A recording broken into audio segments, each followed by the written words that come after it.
All right. Hello, everyone. Sorry I don't speak Spanish, so you have to do with English.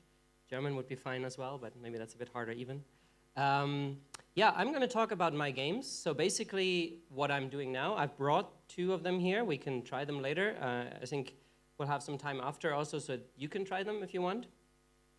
And basically today I'm going to talk a bit about like how I make my games, how it happened that I started making those games, and what I do with them now, like how you can make money from them, basically. Although that's still kind of an ongoing experiment to see how that works. But that's basically me. So I'm living in London. I've been living in London for like 12 years now. It's not quite as good weather there as here. But I studied there. So I studied computer science and artificial intelligence, and was then into making mobile games for a while that was still possible. While the market wasn't too saturated. And did that for a while, and then kind of slowly got into more experimental games. So mostly first at game jams and just trying things at home, and that slowly developed to be like that's what I do full time now. So I'm making these games as my main job. But first, I'm going to talk about some of the experiments I've made. So I'm going to show you a couple of videos. This is one of the first ones I've built. It's called a dozen sliders. There's only 8 sliders because I was too lazy to build the last 4, but I don't think anyone noticed really, I mean, unless I tell them. So there's a short video here. So you can see they move by themselves, so they're like from these high-end DJ pults, like where you can set the settings. And I found the part online and just bought it and put it into a plastic box. And you can touch it, and it's touch sensitive, so you can kind of move it around, and there's like little mini games I built around it. And this was shown at GDC, so at the one in San Francisco. There is, it's called the Game Developer Conference, and it's it's like the biggest developer conference in the world. And so they have now a thing called Alt Control GDC, so Alternative Controller exhibition. And it's been part of that for like 4 or 5 years now, and I've been showing something there I've built pretty much every year. And it's quite a cool venue to show your stuff. So I mean, you can even see like here in the back, there's it's not even a case around like the stuff I built. It's just like lying there. So it's like doesn't really need to be that finished or even like super complex. I think last year someone showed a game where they made a spaceship out of cardboard, and you actually sit in the cardboard like a kid, and then they put sensors so you can actually fly the game while pretending to be a kid. So that's like fantastic. It's like super simple, but it's like you get immediately transported back into your childhood. It's really cool. Very simple thing. Okay, the next one I built, this was during Global Game Jam. This was in Switzerland in a castle. So they have lots of castles in Switzerland. So I think you could see the wall in the background. But this is made with a stretch sensor. So this is like a little rubber band that can detect if you stretch it. So it changes resistance, and that's very easy to measure. And I just feed that into Unity, and I have this little animation in the background, or like the simulation of these weird little things flying around.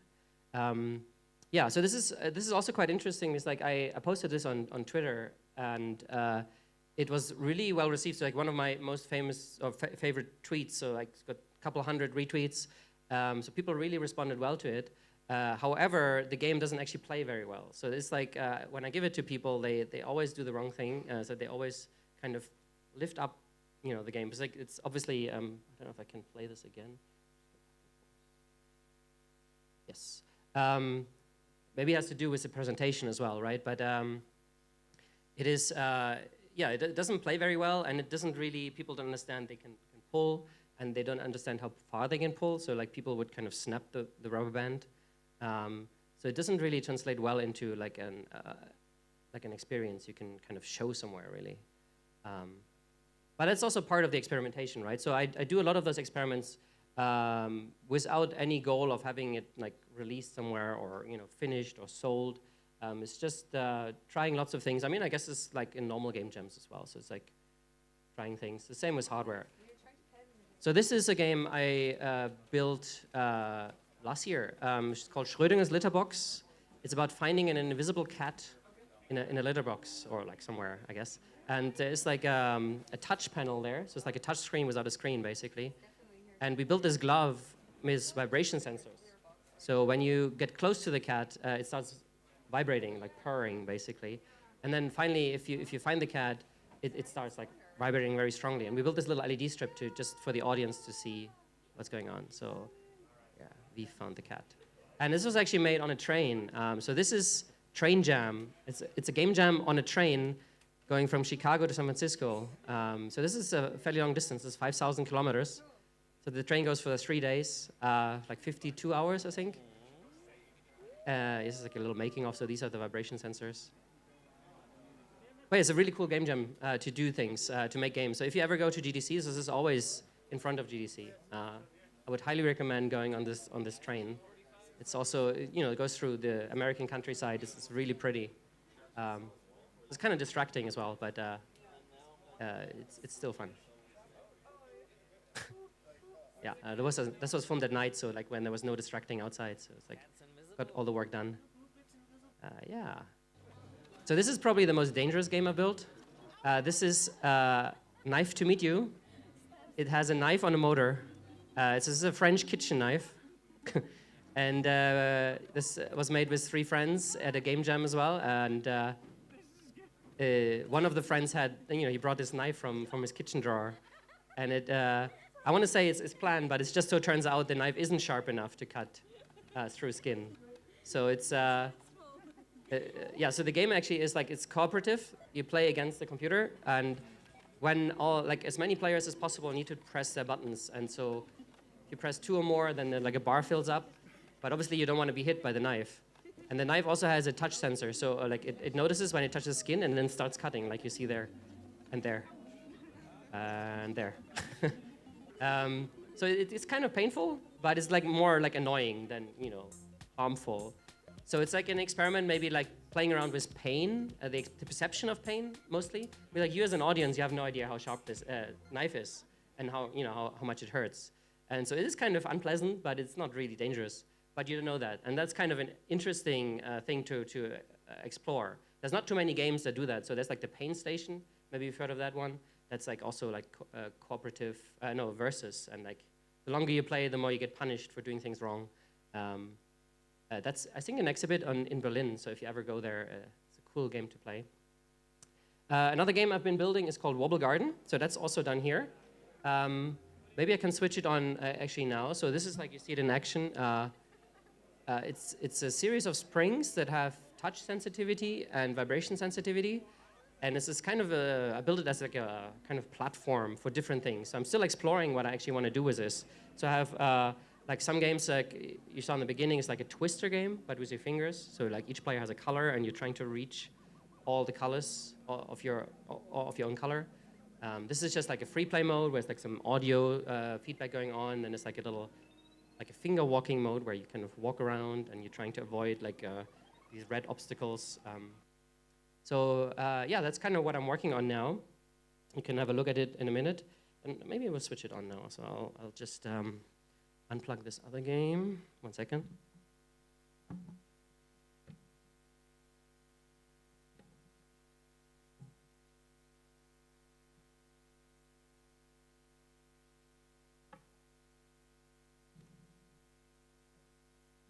So I don't know how well you can see this here. So, but these springs, they kind of, this is like the vibration, just like a simple mode to check if all the springs are working. But you can see the colors are quite bright, and that's kind of the nice thing about these LEDs. So the colors are brighter than a normal screen. So that's also kind of a cool affordance of making physical things. You can kind of go beyond what you can show on a screen. And also these springs, so they are doorstopper springs, and I don't think you have them here in Spain. They also don't exist in Germany, but in the UK and the US, they're fairly common. So these are just springs that sit on the wall to stop the door from hitting the wall.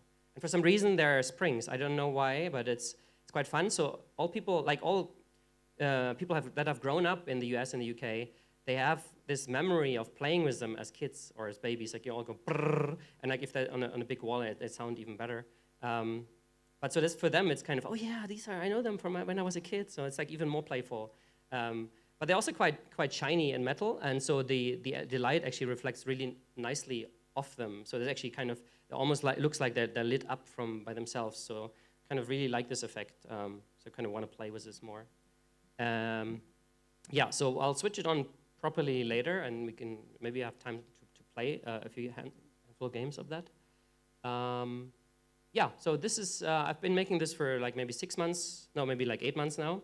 So it's a fairly fresh experiment, so you can still see like, so like a ton of wires down here. It's like all very untidy, and there's like a ton of wires going down as well. So like the next prototype will have just like one wire, but you know, it's like to say, oh, maybe I should add touch sensitivity, and then I need to add like more wires for each spring, one wire, and then that's what I have done now. So like that's like even more cables, but it's always a bit of a mess for sure. Yeah. So just as an interlude, before we go to second half of the talk, hardware is cool. Obviously, I would say that, but it's also much easier to use now than ever before. So there is better hardware out there. So I don't know, maybe you've heard of the Makey Makey. It's a very simple little device where one end you can plug it into, like, for example, a banana, and the other one in a computer, and then you instantly have, the banana will become a key, right? So so Makey Makey, I think you have the arrow keys and space bar and maybe enter, I don't know. So you can hook up like 4 or 5 bananas and you can play the game with an alternative controller already, right? So it's quite fun, and it doesn't need to be like bananas, right? That's just a stupid example, but it could be like, it could even be people. So you can have a physical, anything that conducts electricity somewhat will work. So it's really cool. So you can make things without even needing to program at all. But from there on, there's like, there's obviously more powerful stuff. So for example, the Raspberry Pi, you probably know, it's like a full Linux computer, but it's like this tiny, and it's also easy to interface with any kind of hardware. And they're also very cheap. So like the Pi Zero starts at $4, and it goes up from there. It's easier to buy, you know, like from China, you can get anything. You get better hardware and more customized hardware. So like there's all these kind of Kickstarter devices that do certain things, like Internet of Things or whatever, have like special capabilities to run LEDs super fast, for example. But there's also larger communities online and offline. So especially, yeah, so online, if I make a new controller, I'm just, you know, just the first thing is I just Google how to do it. So for example, I want to measure, let's say, the air pressure. Say, okay, how to measure air pressure with an Arduino? And say, oh yeah, you should get this barometric sensor. Here's some example code. You connect these 2 wires together. And then you just press play, and it runs, and you have a number output. And you run up the stairs, and it's different. So it's really cool and really easy to find information about all kinds of sensors, especially on the Arduino platform. Who of you doesn't know Arduino as a thing? Most of you know it. Okay. Well, so it's like a tiny computer, which you can program with your normal computer. So you plug it in with USB, and then you upload the code, and it is really easy to interface with like buttons, sensors, LEDs, motors, any kind of thing. And there's also a really big community online that will tell you everything about it and even more. Yeah, offline communities are a big thing now as well. So you got maker spaces and fab labs, like you got one here right next door, I think.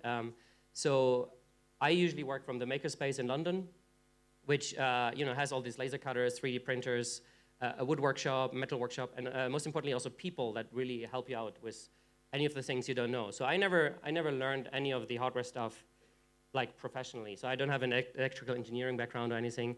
So this is all like learning by doing and like reading and also asking people. So hey, how do I solder properly?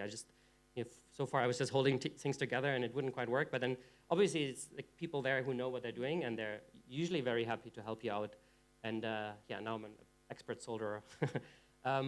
But yeah, so it's very easy to get started these days, much easier than before. And so I think hopefully that leads to kind of an explosion of hardware games. And I can already see it in conventions and expos I go to.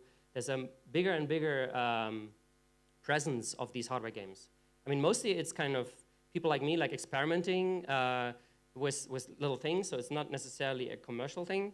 But there's definitely a platform there. And especially with Line Wobbler, this other game here, which I'll talk to you about in a minute, people have come and said, oh yeah, this is really cool. We want to show it at maybe like our festival or our party or our museum. And how can we do this? And this is like, for me, that was like the aha moment. Oh, maybe I can go into that niche rather than trying to make a mobile game and then be drowned in 500 other games that were released on the same day.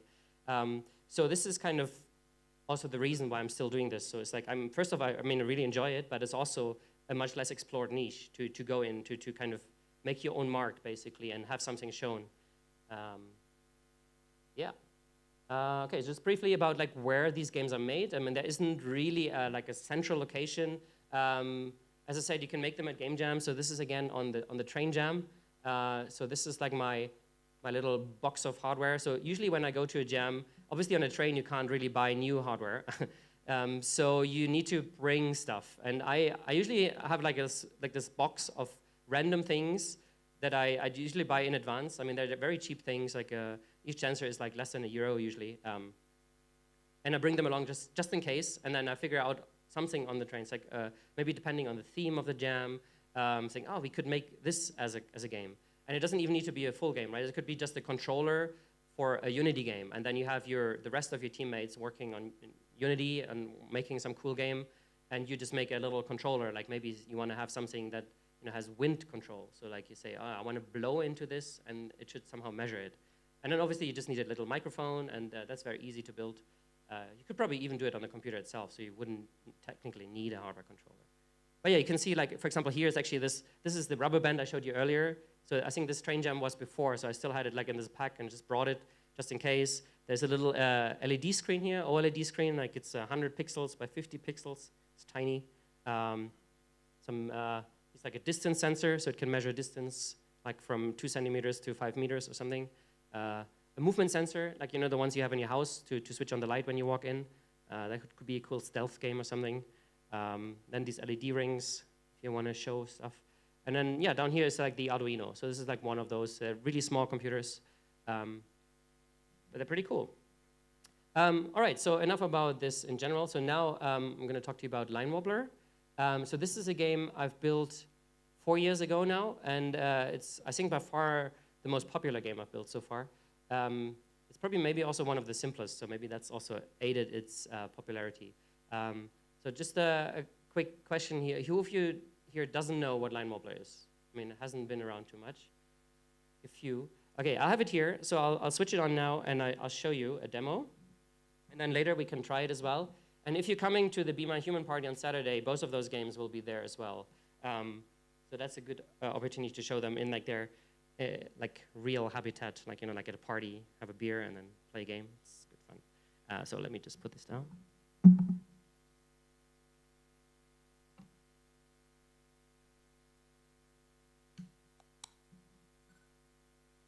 All right, so this is a game that runs on a 5 meter long LED strip, and I put it up here. So it's a one-dimensional game, so it only runs in one line, so one dimension. And so obviously what you can do must be quite limited to function in one dimension, right? So you have this spring here, and like down here that's the player character, is the green light. And then the goal is to get to the other end of the strip all the way over there. And so you can move the spring to move the character. And then there's these obstacles, like these red lights here. There's one down here as well. So if I touch them, the player explodes, and you have to try again. So it's very simple. And then the attack of the game, so this is like going back to these doorstopper springs, like, when you fling them, that's quite satisfying. So this is also what I thought, oh, this could be the attack. So if you fling it, you see then, your player character wobbles as well. It'll happen up here as well, so you can see. So like this. And then when you wobble, you just eat them. And there's one down there as well. I can't really... Yes, perfect. I can play it blind now. I played it so much. But yeah, so you get to the end, and then it's the next stage. And then it's like different obstacles. So for example, this is like a conveyor belt here. It's like more like a tutorial level, so it's not too much happening here. But it basically teaches you can push more to go faster. So it's like an analog control. And then there's like one obstacle over here. Yeah. Yeah, and so then the game just continues from there. There's like one more element only, this lava, which is like an orange, not this is just enemies, but lots of them. So you can kind of, oops, yeah. It's one-handed play. And the nice thing about the spring is it just wobbles by itself, so you can just kind of leave it, and it'll kill all these enemies. Yes. And okay, just show you one more level, and then switch it off again. So this is like the lava. So it's like, it's basically, when it's bright like this, you can't touch it. So it's like a timing challenge. So you need to kind of wait, and then you just run across really fast. When it's like dark orange, it's just like a warning. Yeah. And so then the game continues. There's like a boss fight in the end of the game. There's like a high score table. Obviously, it needs to be very limited high score table because you can't really have text on there and stuff. But yeah, so that's the game. You can try it later. But as you can see, it's fairly simple as a game concept, right? So the gameplay is like, it's not even new. It's like just like you fight enemies, you're trying to reach the door, that's it. It's just mostly the presentation that is unique. And interestingly, also for this game, the presentation itself really defined what the game should be as well. So let me go through the slides for this. This is just a video I made to show what the game is like if I don't have it on stage, but you saw it. That was actually shown in Romania. They had a festival called Cluj-Tronic. It's an electronic music festival that also has some art installed, and they have this cool blue lighting everywhere. So the game looked really nice in that context. And it's like, you need to imagine like pumping electronic music in the background. But yeah, so it's a cool context to show the game. And they said, okay, we're gonna add some games to show. Anyway, yes. So I'm going to talk about like what inspired me to make this, and then how I derived into the stage that it's in now. So like, basically what went wrong and what I hated to fix. And then, also talk briefly about like where have I taken it and how did it, progress from like tiny exhibitions to big museums. So this is actually in the background. This picture is taken in Toronto. So they had a big exhibition together with the Toronto International Film Festival. It's a digital exhibition for kids called Digi Play Spaces. And they found the game when I showed it at All Control GDC. So that goes back to the, if you remember the exhibition I showed you in the beginning, but I'll have a slide about this in a minute as well. But this is the inspiration for the game, for the controller at least. So this is a video on YouTube. There's also some sound here maybe. Yes. So this is like what it sounds like. This is like the typical American doorstopper spring. And apparently this cat does it every 5 a.m. in the morning, waking up its owner. It's not my cat, luckily, I guess. But it's quite cute. So I thought, okay, if a cat can have so much fun, playing with these things, maybe humans can too. And I just needed to figure out a way how to measure how you bend it. So I thought, okay, it could be like a motion sensor or like some kind of bend sensor. In the end, I used an accelerometer, so I basically measure the direction of gravity relative to the top.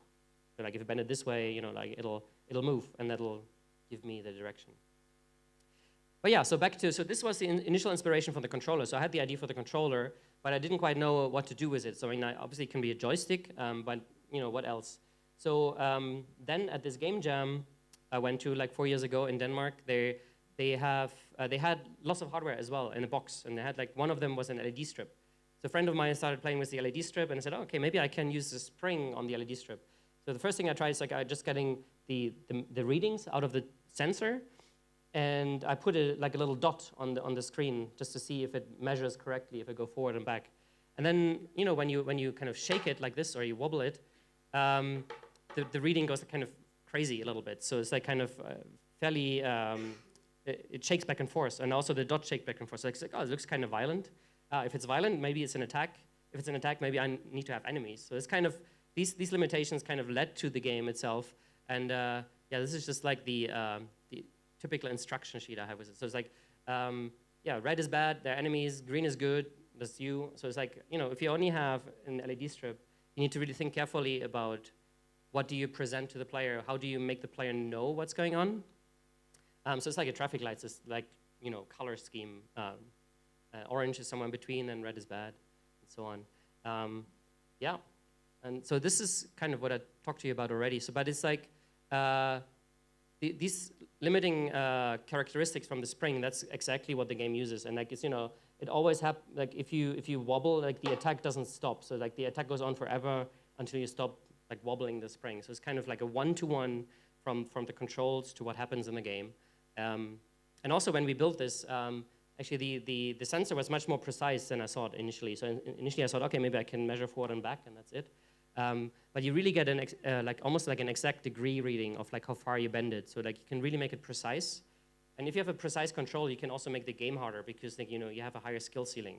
So basically, the players can learn to play the game better rather than just going forward and back. They can just kind of go fast and slow. And so that opens up some possibilities as well, even if you only have one dimension to play with. Right. Yeah, so even if it's only 1D, it's like, I mean, it exists in the real world. So like this LED strip can go anywhere I want, basically. It's very flexible. So you can basically embed it into a 3D world. So like the real world becomes level design in a way. So this is like shown at a Maze in Berlin. It's a really cool indie festival. I would highly recommend you going there. It's really a cool festival, a lot of partying as well. But there, I had it go up on the ceiling and even behind the players' heads. So they had to really kind of crane their necks back to see what was going on. Maybe going back to this pain element again. But it's really cool to see, you know, like players play in an environment that isn't just a screen. So like, you know, you can use that to your advantage as well, just to have the player move around and kind of not just stare forward. VR does that to some extent, right? So you kind of move around now, and it's less restrictive. This is another exhibition. Well, it's not actually an exhibition. It's just a game jam again. This is actually where I made the knife game. But yeah, so there we found just like this weird installation, and we just kind of put Line Wobbler in there. It's kind of a cool spiral pattern. This is the biggest installation I've done with it. So this was at King's Cross Station last Christmas. It's a playable Christmas tree version of the game. So it's the same game, really. It's just made sparkly to look more Christmassy. And then you can see down there is a green light. And then you have the enemies there. Yeah. And then it's a very short video. But yeah, so that was a cool collaboration with the London Games Festival. You can see down there. They needed like some way to show that they have a festival on in April. This was like in November when we came up with this. And they said, oh yeah, maybe we do have something with an like, alternative controller and an installation. It was quite a pain to build, really. It was like the installation was built by someone else, but they charged a lot of money. so it wasn't actually that like, you know, lucrative to build. But it was also kind of tricky because like we need to set it up like at night because when the station is closed. So this was taken at like 3 a.m. in the morning. It's like always pulling these night shifts, trying to get it to work. And then you can see now actually there's like the second like helix basically that isn't working. And it was because like something on the top, like the cable came loose. So we couldn't fix it until like a week later because, you know, you need to tip the whole thing and then fix it. But they can't just tip it willy-nilly. It's like they, in the UK, they're all very precise about their, you know, like formalities and like health and safety. So it was quite tricky. But yeah, so it's a cool installation. It was there for the whole of December. This is another one. This was in a pond. So it's just underwater. It doesn't really change the game too much. I mean, it's more like just like it looks a bit different. So it's like a real life shader in a way. It was quite fun to experiment. And I mean, the LED strip is waterproof by itself. It's like this silicone tube. So it wasn't even any work. And like all these animals were attracted to the light. So like this newt here. It's kind of staring at the lights, kind of confused. It was quite funny. Yeah, so it's like lots of different ways you can show these games in unusual contexts. Yeah, here, so these are the parts I used. I mean, that's not really super useful unless you want to build your own. But so the Arduino I used, like, this is like the chip. So like here, it's fairly small, but fairly fast as well. I mean, as far as these chips go anyway. So that runs about 100 megahertz. Normal Arduinos run at like 16. It doesn't really matter. I mean, it's just faster. And that makes sense for me because I want a really high refresh rate of the string. So like I want it to look like super smooth. So right now it runs like about 100 frames per second. So it's quite nice. And then here you can see these ones are the accelerometers. So these ones go in the top of the spring. Here there's door stopper springs. And then the rest is just like little random pieces that I used. But yeah, so in the beginning, I did use these door stopper springs, but it turns out they're quite weak. So especially like, so this one is, I showed this game in Italy. This is like the Maker Faire in Rome. And you know, I don't speak any Italian. The kids don't speak any English, so there's no way to communicate. They figured out the game, but then they're also really rough with the game. So like they're kind of pushing each other out of the way and kind of pulling it in all directions. So it was a really good stress test for the game. It's like, here's another one. This is filmed in, oh, this is like the video again, but it's in an exhibition in London right now. And so they have the game on show, and you can see why I'm showing this, because there's like these two kids playing, and you can hear them as well. And you can see like how much abuse this game gets.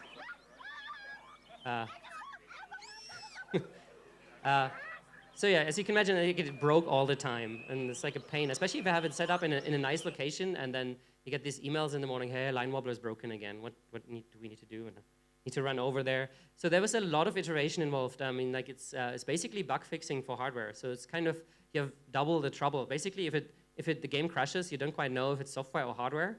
Luckily the software was fairly stable, and it's also, we couldn't really do too much with it, but the hardware kept breaking, and especially the springs. So that's why I'm going to talk a bit about the spring design. I had these doorstopper springs, and then for a short while I also used like these springs. They're called shoe tree springs. I don't know if you know them. They're originally meant to put leather shoes into their original shape. So this is from my grandma. So I just took it from her and then put the controller. You can see here, this is like a 3D printed top. So the sensor is in here, and then the cable goes down here. But it's kind of annoying to build because, like, how do you attach this to a table? So you need to kind of drill these holes in there, and then experimenting with different lengths as well on this one. But that wasn't quite working because I only had like 4, and I needed more, and I needed to be sturdier.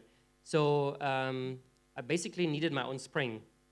And so that's exactly what I did. So I went to a spring factory. I found a spring factory in London. I wasn't really thinking that they exist, but obviously they do. But and so I went to them, and they said, I need a new joystick. And they went like, well, I don't know what you mean. We make springs for cars and doors. We don't make game stuff. But once I got once I convinced them, they were actually quite keen, and they told me all about like spring design and like diameters and oscillation frequencies and different steels. So it's quite interesting to go, and it's like very easy to do. Let me just turn down the volume. So I have a video here of the machine making Line Wobbler springs. So this is like the spring that is like used in here. So the base is flat, so I can attach it to this wooden bit, and then it's just the spring itself, and then it gets a bit narrow to the top, so you can attach the knob on the top, and then it gets cut off.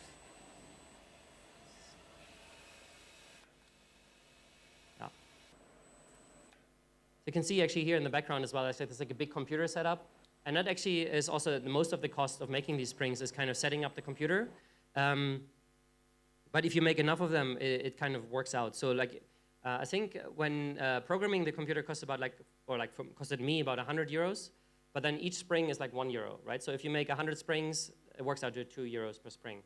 So it's not too bad, especially if you need more than one. So now I have like these lots of springs at home. But it's cool. So they worked really well, and so that's what I'm using now. And obviously the other parts are like manufactured in small scale as well. Laser cutting. It's really easy to make anything with laser cutting. Basically, you just need to draw lines, like in Illustrator or Inkscape, and then the laser will follow those lines. And then you can make these boxes. There's even like plugins that make these boxes for you. Just say the dimensions, and it makes these nice tabs, so you can kind of slot them together very well. 3D printing, obviously very easy to do. Now I'm using a soft material, which is kind of cool.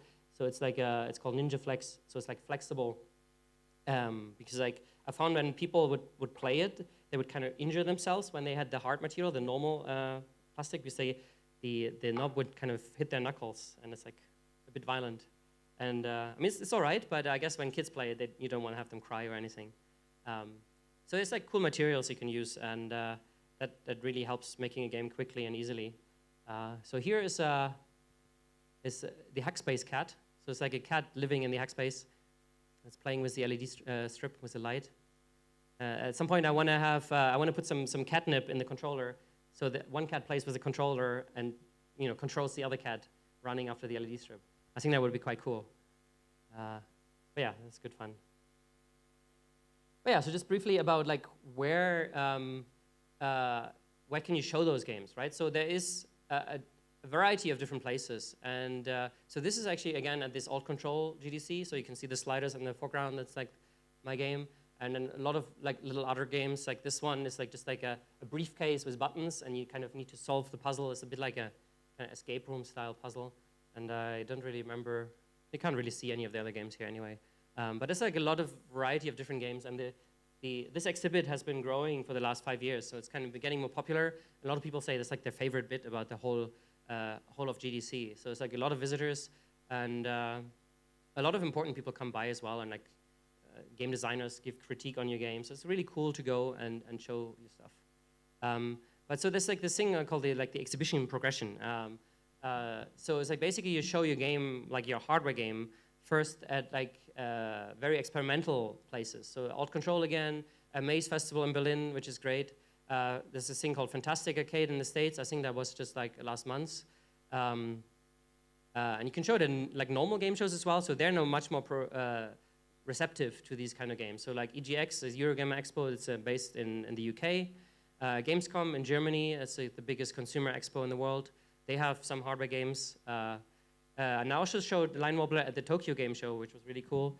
And there I got talking to Bandai Namco, and they were interested in an arcade machine version of this initially. I have a slide about this later, but I guess I can tell you now as well. It's like, so I sent them a copy, and I said, yeah, this is really cool. But they're also like a very Japanese company, so they were fairly conservative, and they're also fairly keen to put their own IPs on it, so like the intellectual property, you know, so they want to have, we want to have a Spider-Man game. How can we make a one-line LED strip Spider-Man? It's like too abstract. So I think it was too artsy for them, so they said, we can't quite work it out. They suggested like a 1D Pac-Man, but I don't think that'll fully work out, but they also said, yeah, we can't have a spring that'll break, so we need a normal joystick. But a lot of the fun of this game comes from the tactile, tactility, like having a really sensitive spring. So in the end, it didn't work out with them. But it's cool to make these connections, and then visiting Japan is fun anyway. There's more, general artsy events like music and film festivals. One big one is called South by Southwest. It's also in the States. There's maker fairs, obviously, where you can show the stuff. And then museums. So there's like a lot of games museums these days, game-centric museums. So the Game Science Center in Berlin is one of them, for example. But then also normal museums, like the video I showed you earlier from the two kids, that's in a design museum in London. So they have an exhibition now. So there's a lot of stuff that you can do. This I showed you already, Clujatronic Festival. It's kind of a small-scale music venue. But about how would you scale up from here? So like if you made a little thing, what is your step forward from this? So like first option, and that's kind of what I'm doing now, is to keep it small scale. So like small scale installation art. So you just make a handful of copies of the game, and then give it to like museums, festivals. Try to submit it to different events. And hope you get artist fees from that. So like when I showed this game at the museum, or like when I showed it at all these games events, they don't pay money. Like often you need to pay money to submit to be able to show your game. But then I got an email coming back saying, oh yeah, we loved your game. We want to show it in our little kids exhibition. How much does it cost, right? So then I've never done this before, so I don't really know what to ask for. So like I come from the mobile world where $2 is too much. It's like I don't know. It's like really high, like say 500 euros, and they send an email back 2 minutes later, oh yeah, in this case we'll take 2. So like, they measure in different units there. So it's kind of interesting to figure out like how much you can charge. And it also seems to vary from venue to venue. Like, I've shown it at some parties, like just like one-night events where they have a big budget. They say, oh yeah, we can pay you well. But then there's also like these little indie festivals. And obviously they don't really have money, but then you still want to show your game there because it's a cool event. So it's always a bit of trying to figure out what the place is that wants to show your thing, and then going from there. And then a whole different question is like about selling them, right, as well. If you sell it to a museum, for example, you need to take into account the artist fees. Like if they rent it for a short time, it's like easy. So it's like 500 euros for a week. But if they buy it, it's a kind of much harder to figure out like how much you should charge them. And that's what I'm still figuring out now. So it's kind of not quite sure. I'm asking friends to see what they do. And it's like an ongoing process. But another way to do it, and I touched on this briefly, is like licensing the games out. So like I talked to these arcade companies, didn't work out for this one. I also talked briefly to Hasbro. So they're quite interesting to as a company to work with. Like you need to sign all these NDAs and so on. And but again, there is like an IP question as well. So they want to put their own brands on there. So when we met them, so we met them as a group, and they gave all of us like a little. Do you know these bop-its? These old games, like where you have like to react to a thing, like it says bop it, twist it, turn it, and then you have a twister, a button, and turn. So it's like a simple little kids game. It's fairly old. It's like 20 years old now. A little electronic game. But they made an R2-D2 version now. So like it's like, oh yeah, Star Wars franchise brings a lot of money. So that's all. These big toy companies are all about these IPs. So if you have something abstract or something you don't want to compromise, like as your art or as your vision, then this is going to be very hard to work with. And and then obviously when you sell it to them, you get like a very small revenue share from this thing. So like what I've heard is like for Hasbro, I don't know if that's true, but like 4% is what you get, which sounds very little, but obviously they do the whole manufacturing. So it's a very low number. Obviously, as a digital game, you get like 70% at Steam or whatever. But like there's a whole manufacturing process, the advertising process, whatever. But anyway, I haven't done that, so I don't know if that's a true number. And maybe if you're not a no-name, you can ask for higher numbers as well. But I don't know how that works. And then finally, you can do Kickstarter as well and mass production. So some of my friends have done this. So they made a game called Beasts of Balance. And I don't know if you've heard of it. It's just like basically it's a game connected to your iPad or iPhone. And it's like this little virtual world. But you have this kind of Jenga-style tower. So it's like a base with a scale. So it measures the weight. And you put these little figurines on top. And the game figures out which figurine it is by the weight. And then it appears inside the game as well. And then it's like a part balancing game, part like world building game. But it's really cool, and it's also interesting because they started making this at the same time as I made Line Wobbler, so like 4 years ago. And obviously Line Wobbler hasn't, like the spring is better, but it's still like this own little thing. But they've run this whole Kickstarter campaign. They went to China to mass produce it, and like finding the right manufacturer, and they had a lot of issues, obviously, as you do when you go to these factories. It's like, I think one big issue they had was the prototypes all worked really well, but then when they mass-produced them, suddenly the plastic was too shiny, so it was too slippery, so the pieces would slide off each other. So they needed to have special coating, like some kind of high-friction coating, and that added like maybe like $1 per game to the cost of manufacture, which doesn't sound like a lot, but especially if you make a physical game, like every cent counts, because like you need to give up so much money to like the shipping costs, and then if you want to have it in retail, that's a whole other issue. So if you're interested in this, you should look up like how board games are funded. And I think that's also why so many people are interested in Kickstarters for board games. Because this whole, I think easily you give away 50% of your revenue just to have it in a store. Like, like the reseller wants money, then the store wants money. It wants to have some buffer for sales. Like if they put a sale, you shouldn't make a loss. And with Kickstarter, all of this falls away. You have the Kickstarter fees, but they're like, whatever, 7%? I don't even know. But I think that's one reason why so many board game developers make Kickstarters now. And it's like a nice publicity platform as well. So anyway, but this game, the Beast of Balance game, is quite popular now. So it's on Amazon. It's even in the Apple stores, like in the physical stores.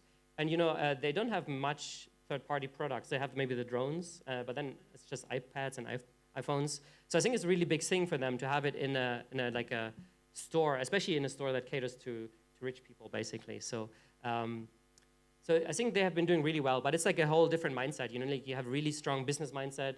You have a team, like PR people, business manager. You need to have someone in China or like at least travel there and check out the factories. And I'm not really interested in this myself so much. I like rather make things. So maybe I have to collaborate with someone. Like if I one day want to, kickstart one of those things, that'll be, so I need to have someone who will help me with this. So that's kind of a consideration as well if you make your things by yourself. It's like, how do you manufacture them? How do you get them into people's hands? All right, just briefly, like what is next for me? So I have like lots of ideas for these hardware games, and especially I want to stay making games and also making like variants of Line Wobbler especially. So like, for example, I have an idea. I want to make a building-sized Line Wobbler. So this is, I haven't done that, but this is a CN tower in Toronto. So it's like, I don't know, 400 meters tall. But they have this light strip there, which is, well, it's not quite interactive, but it changes color.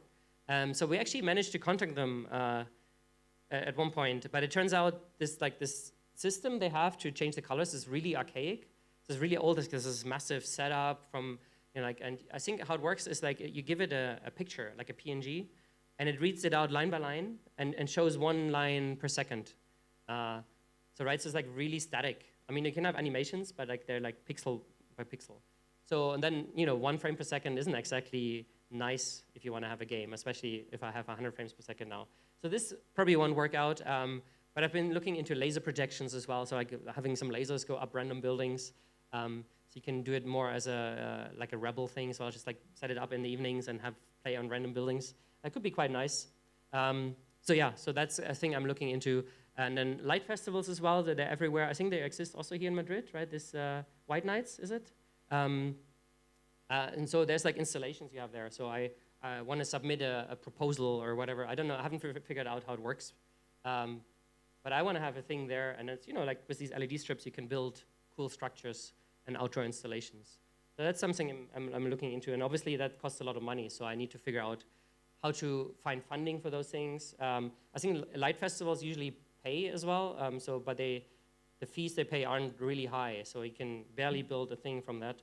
But then if you could travel, like you have different exhibitions where you show it, that could be a thing.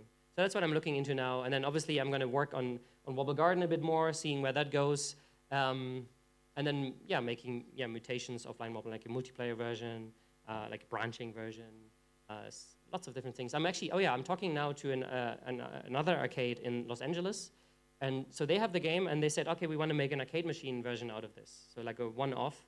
But it should be quite cool. So then you need to figure out, like, how do you change the game so that people understand what's going on, like how many lives they've left, how do you put in new credits, like how do the coin operating mechanisms work. Turns out they're very simple. I think they just close a contact, so you can very easily measure. It's like pressing a button. But it's something I'm looking into now, and then that would be kind of cool to do. But yeah, so in terms of the presentation itself, I think that's what I have. So thanks for listening, first of all.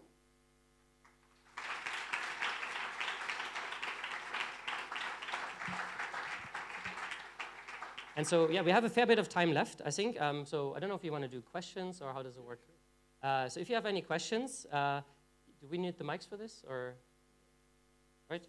And then also I can switch on the games. I think I only brought one power supply, so we need to switch between the games. I need to check.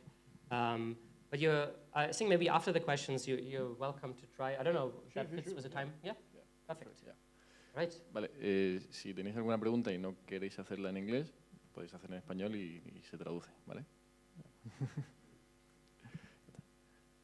You gotta practice your English.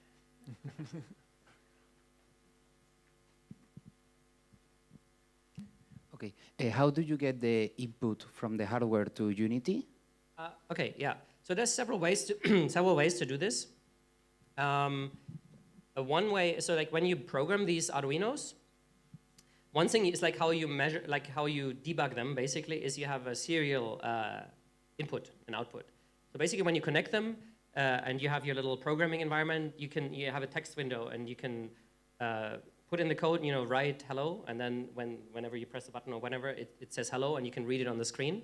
And this readout, you can also, there's plugins for Unity that can read them out directly in Unity. So it's basically parsing a string. With some Arduinos, like especially with the Arduinos I use, this Teensy, it can also act as a keyboard, a mouse, or a joystick directly. So basically what you can do is you can say, in the code for the Arduino, you can say, okay, if you bend it this way, it's axis X, and this is axis Y, or whatever, for the joystick. And then you just plug it in, and the computer automatically recognizes as a generic joystick, and then you can use your Unity input manager to kind of map the axes. So it's very simple. Keyboards also, it's a bit more tricky if you want to send stuff back. Like if you want to, like from Unity, change, like for example, to light, then you need to go back to the serial mode. So that's sending strings back and forth. bit annoying, but it's definitely possible. Cool. Hi. So how does it affect your work, the fact that your whole revenue just relies on yourself, really? Like your ideas and how you like expose your games, to say it in a way? Yeah, so I mean, this has been for me also like an ongoing like journey, right? So when I made the game, I said, okay, this is going to be a hobby first, or like I do it on weekends, and I travel to the States to show it once. But then people said, okay, this is really cool. You should show it more. So like taking this feedback into account, said, okay, maybe I should submit it to more things. And from then, like slowly, I said, okay, maybe I spend half a year kind of putting the word out, like submitting it to everything I can. And that's what I've been doing. And then, I got feedback saying, oh yeah, we want to show this and we want to pay you to show this. So there is opportunities there to have these kind of physical games especially, but also like normal video games shown at these events. And if you go to the right events, or like if you have contact to the right events, they also pay you artist fees. And that has been slowly growing over the last year. So it wasn't really one conscious decision where I said, okay, now I can do this. But it's, yeah, I mean, in the beginning, obviously, it's net negative. So like you don't really make money in the beginning. So you need to maybe do it as a side thing. So I was still making mobile games at that time. So kind of supplementing my income. But now it's, I mean, it's obviously, it's like when you have these big museums, it's like a one-off, right? So they have the game once and like never again, probably. So it's like not a steady income, right? So it's like a question of like how many times can you show it, and is it like sustainable? And for me right now it works, but it's definitely not something I kind of calculated beforehand or figured out, this is what I need to do. I just kind of tried to do everything I could, and it turns out this is a fairly small niche that is fairly unexplored. So it's like people wanting these things. And then obviously, I mean, this is not the first time people have done these interactive things. So like museums have for a long time gone into this interactive direction. There's a few design kind of small firms that make these interactive exhibits commissioned from museums, right? So that's another way into it. It's more from the design angle. But I'm coming from the games angle. So in games, it hasn't really, I mean, like these alternative controllers have been around for a while, and especially now with the Nintendo Labo, for example, it's getting more popular, and like the next generation is already exposed to making their own custom controllers. So hopefully that keeps on happening. So like it's a growing scene for sure, but it's not like by default that you find like paid work, right? So it's still kind of figuring out like maybe make a few things as an experiment at jams, for example, or like here at uni we have the facilities all available and the really helpful people, and it's free as well. So like normally you need to pay for all these things. I don't know if it's free here anyway, so but it's cheaper for sure. So that's a good way to get started and to look into these things and then work from there. And yeah, so that's what I've been doing basically.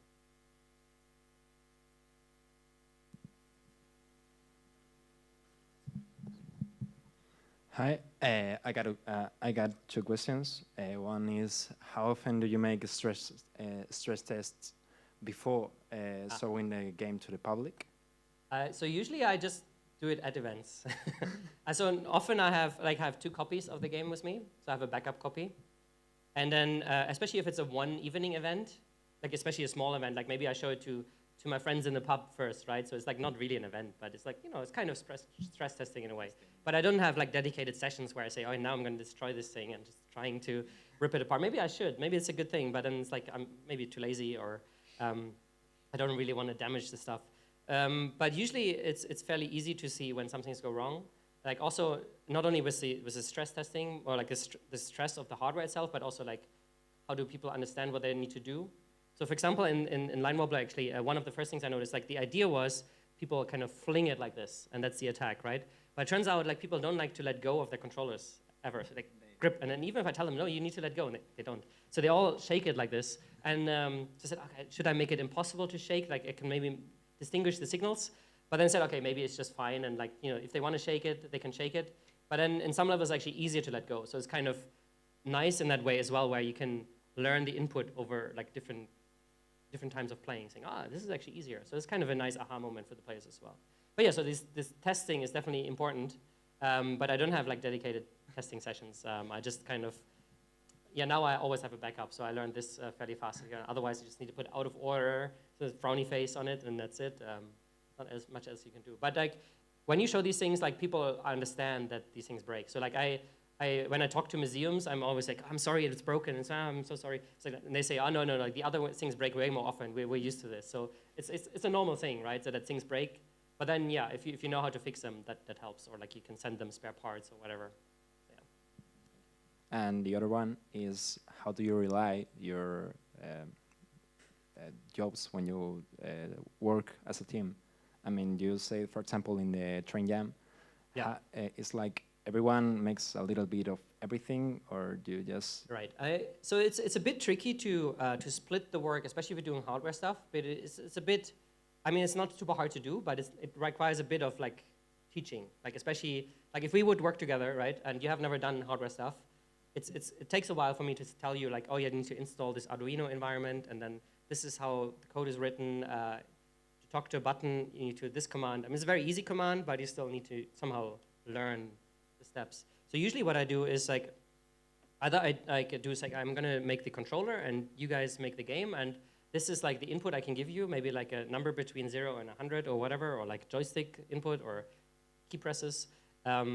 And then I build my side so it works perfectly with their side, right? So that would be how I usually work with this kind of sharing work.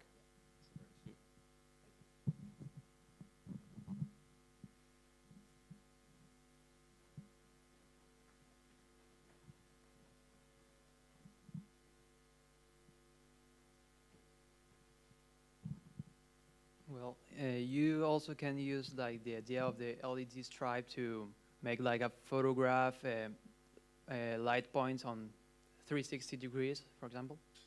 You mean like a long exposure or like what? Maybe like you want to make a photograph studio instead of a game, so you can do like a 360 light point. Just choose a specific point to make the light to make different shadows. Oh, right, yeah.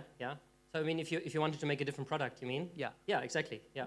So there's like, I mean, with this kind of hardware, it's like a lot of people making their own products, and then, yeah. So I think there was actually something very similar to this. I think they had a bar of light that they sold as a photography accessory, and then their idea was like you have this app to go with it, so you can really change the color on the fly and have it pulse maybe. So it's like very easy to have different photography setups. Yeah. But yeah, it's definitely like a big market out there to make your own product, and then you just need to kind of figure out if you can build it reliably or find a factory and then make it. But yeah, there's definitely cool ways to experiment with this stuff, and not as everything needs to be a game. But you know, that's what I enjoy. So cool.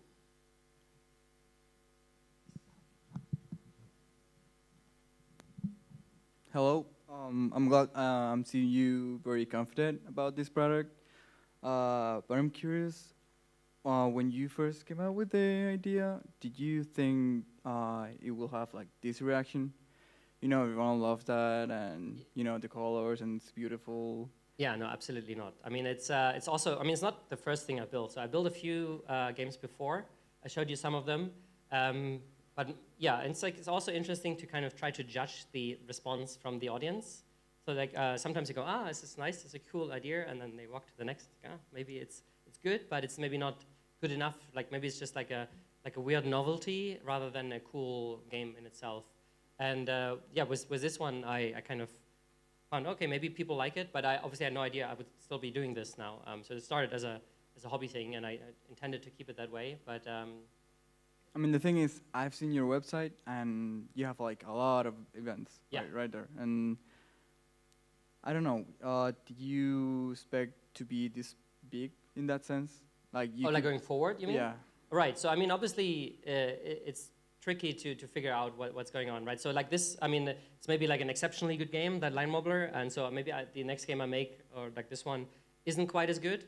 But now I do have some connections, so like I know now these museums, right? So I can pitch them the new idea. So maybe that's a way to go forward. And then, but right now, I mean, I don't really plan too much ahead. I just say, okay, this is a cool niche, and I want to do as much as I can to, like, if people say, oh, we need a hardware game somehow, who could we ask? And then that my name maybe comes up. Maybe not first, but, you know, like, that's in their mind. So, like, basically being present and showing it as much as I can, and then, yeah, ideally also making money from it. Also, what about the approach to museums and stuff? Because seeing that it's like very uncommon, and you know that kind of stripe and all that, which is really great. Did they think it was like they were strange about it? Like, was this, or when you contact them, what did they say? Like, yeah, so it's a bit tricky, and I think for this kind of stuff you need some what's the word? Credits is not quite the right word, but it's like basically I showed the game first at games conventions, right? Game expos, and there's like this standard submission process. I mean, it's also a bit tricky because normally they want to, especially if you submit it for a prize, they want to play the game before the show. And it's a physical game, you need to either ship it to them. Often it's not even an option to ship it. So it's just like, oh, you can't submit to this. But then if you show it at like Alt Control, for example, they're used to this now. A lot of more festivals are used to these kind of hardware controllers. And so they accept it, maybe without having seen it. Maybe you need to make a really good video. That's quite important to have like a good presentation of what the game might be. And when you show it there and you maybe win awards with it, that's kind of your approach to these museums, saying, hey, this has won the game design award here and there, and it's been shown at this events. And so kind of maybe building credibility through that. And, but also for me, for like this game, I didn't actually approach too many museums. So they found the game through these events. So it turns out these curators, they go to these game shows like GDC or Indicate or Amaze. There's a lot of these, I mean, probably also like the more classic ones like Gamescom or E3, and look for new game ideas to show. And then it's the word of mouth as well, obviously, if you're in that circle. So that helped for this game. So I actually I approached only very few museums of the ones I've shown it. Like the Christmas tree, that was when I approached them. I actually approached them about something else. I said, actually, tomorrow, so it was like a lucky coincidence as well. But I had a contact. They were asking for people to send to some conference in Finland about business. I said, I don't really have a business, but if you want to show something weird from the UK and like creative talent, then you show my game. Because I just wanted a trip to Finland, really. But they said, oh, yeah, no, it's only for business people, sorry. Or like for people who look for investor funding, right? And I wasn't at the time. I was still not. But they said, yeah, tomorrow we're also going to Network Rail, and we show them this thing, so maybe we can include a photo of your game. And it's just one of many, but then they said, oh, actually, the rail person said, this looks like a Christmas tree decoration. It's kind of almost an insult, really, but it really worked because they said, we don't have a Christmas tree yet this year, and that's what got the ball rolling. And then luckily this Games London said, oh, we have some funding. Basically, for them, it was advertising, right? So they had advertisement funding, and that's when we got started with this. So it's often like, it's a bit of like approaching people, but it's very hard, and I find it's still very hard. Like, you don't really know, like especially when museum puts on a special exhibition on video games, right? Obviously you want to be in there, but you almost never hear about it until it's too late, right? So when they announce it, they already made their selection, right? So it's like, it's very difficult to approach these curators, especially for those bigger museums. Sometimes like, more game-centric events, they often have a call for proposals, and then you can submit your thing, right? But yeah, so I'm still figuring it out, and I'm kind of seeing who wants to show the game. But like maybe in the future, if I have like one idea is also to make it like a nice sturdy version of the game, like with a pillar or like ready to play, but then maybe more expensive. But that I could pitch to museums. I could write to like a games, I don't know, science centers often like it. Like we still have interactive stuff for kids, and show it there. Okay, awesome, thanks.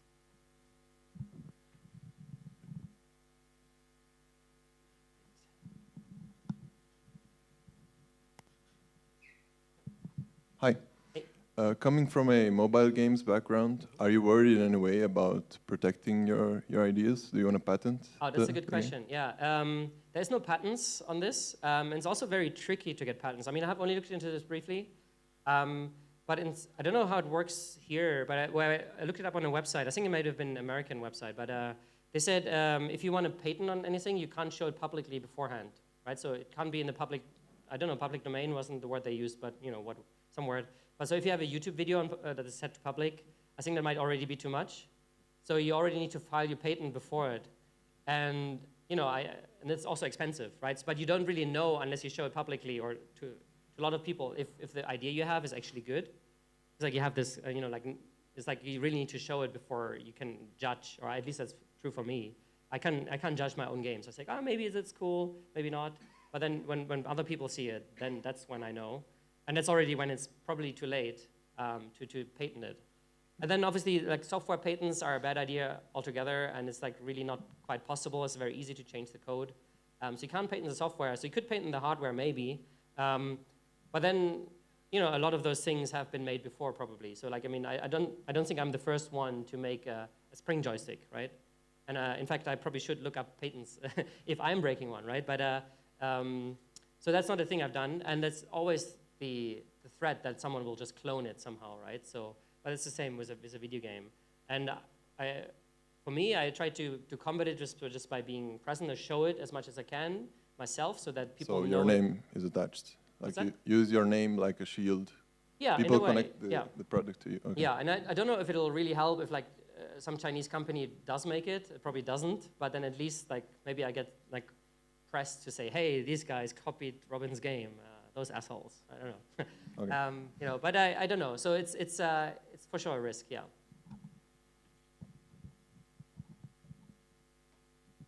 Cool. Any more questions? I've got one.